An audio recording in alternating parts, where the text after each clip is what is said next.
Formula 1 is a high-pressure sport in which every driver, besides Lance Stroll, needs to be at the top of their game consistently. With so many drivers making their way through the ranks and several others waiting on the sidelines for an opportunity, each driver must show out to maintain their seats. With only 22 slots available, or less if you consider the drivers that are pretty much guaranteed future spots, it's important that drivers continue to keep good form to avoid the risk of losing their seat.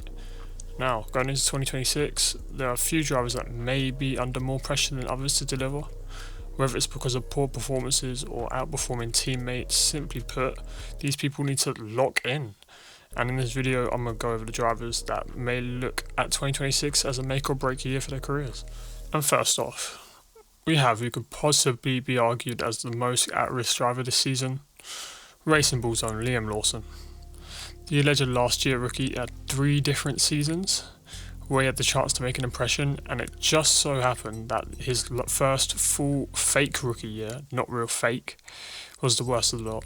Clearly he has to have some sort of talent or potential, because 2023 and 24 he impressed the company people enough to get a spot on Red Bull for 25, but however, as we all know, that did not last very long at all. So already the likelihood of him going back to the main team is very low. Only possible really if Max ever decides to leave, but odds are tiny. So okay, he can race a Racing Bull instead, right? The thing here is that he got cooked by Hadjar last year. While he put together some decent results in a couple races, he for sure did not impress much at all last season. Now this year he has another rookie joining him in Arvid Lindblad. Liam fully needs to smoke Lindblad this season. Get the better of him in points, qualifying and just general pace in order to keep a seat. While it doesn't seem too difficult, people counted out Hadjar last year, so who the hell knows how well Lindblad does. And if even Liam does better this season, he's kind of hit a wall with how far he can go.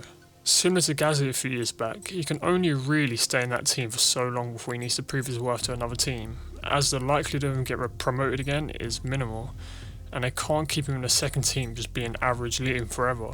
Liam Lawson. Lock in. Alright, next up on this list, with this driver, I don't think his seat is at jeopardy by any means.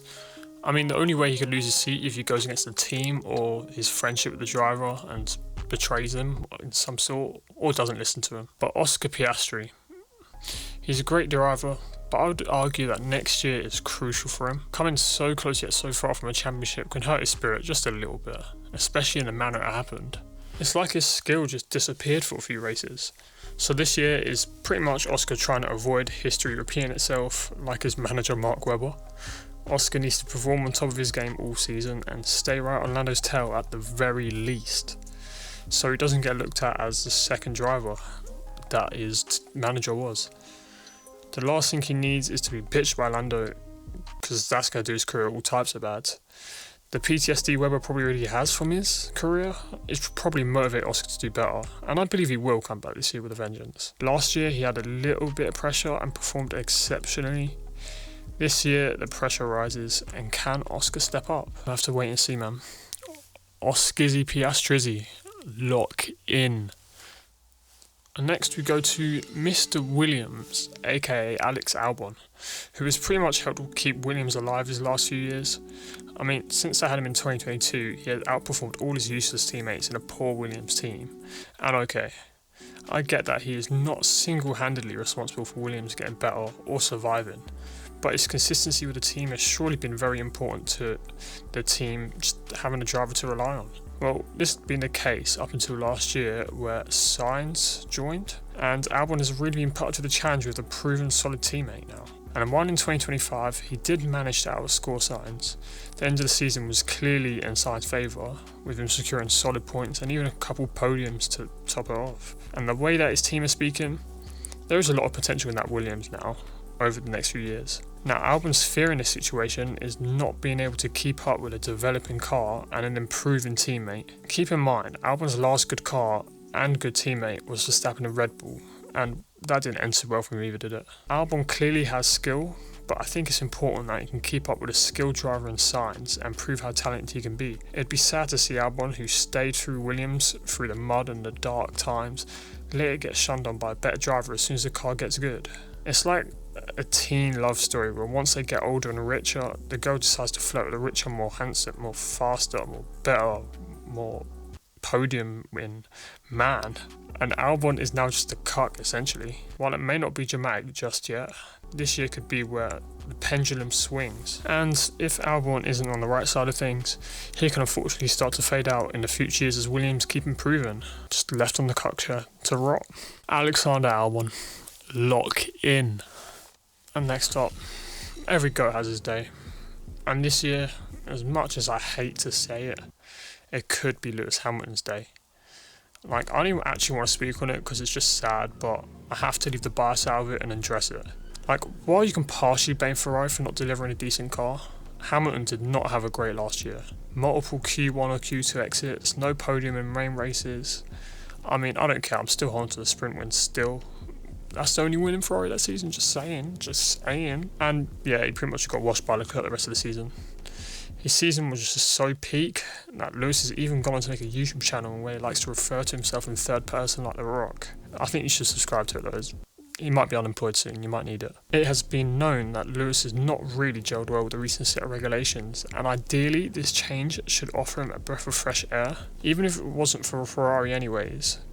I don't think too many people have hope in Ferrari, and it's old-fashioned ways at this point.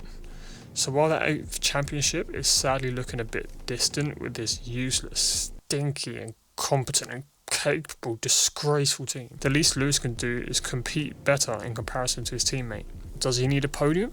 Well, it'd be nice to see, but the best thing to compare him to is Leclerc. Honestly, I don't expect Lewis to do better at all, as Charles is pretty much in his prime, but if he can keep up, at least it looks impressive on his name, I guess. While making this, I've come to the realisation that he's probably going to retire this year, isn't he? I can't see many scenarios he stays. Only Ferrari have a very good car, I think. Otherwise, yeah, it's probably not looking good anyways. I guess just don't disappoint us in the last season. Like, at least get on a podium. Or win if it's even capable in the Ferrari. Lewis Hamilton, please, for the love of God, lock in. And finally, saving the best till last, Mr. Pointless himself, Franco Colapinto. In all fairness, the car he was in last year was just so terrible that you can't entirely place the blame on Franco, and he got thrown into the seat 5 races in 2, so he wasn't as prepared as he could have been. But regardless of all that, 2026 is his real one chance to show what he's made of. We all know Gasly is pretty capable. Seeing him drag that Alpine into Q3s and points finishes last year have shown exactly that. Honestly, a lot depends on how well this car can perform next year. If it's capable of points finishes, then Colapinto needs to get on the scoreboards at the very least. If not, then still, staying close to Gasly is necessary and improvement is needed throughout the year. I'm sure the team can find a more proven replacement like Tsunoda waiting on the sidelines, if they really needed to. And as we saw with Doohan, who probably has no chance of getting back, they are not shy to get rid of an underperforming driver.